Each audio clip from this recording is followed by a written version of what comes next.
In this video, you're gonna know about electron microscope. To know about this, watch the video till the end. 1 minute 37 seconds later.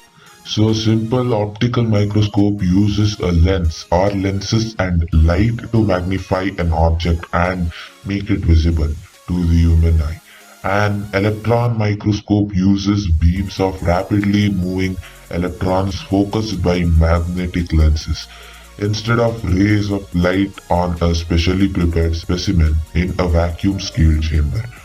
The result in the result is a level of detail and magnification that is truly astonishing, 100 million times better than what we can see with human eye unaided.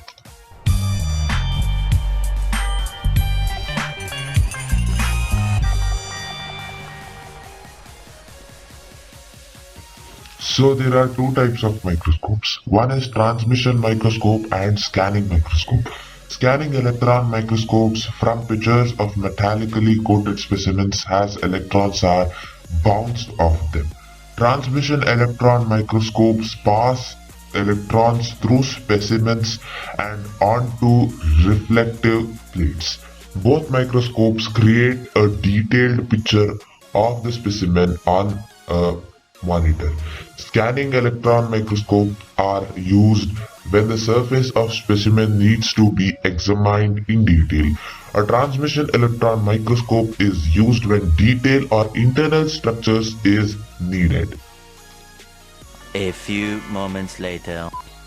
So the state of the science in microscopy is embodied in the scanning tunneling microscope, which uses wave-like properties of electrons to glimpse beneath an object's surface and was developed in 1981.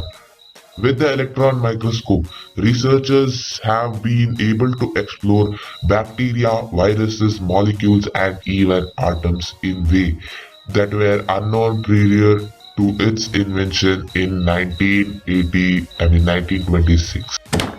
Thank you!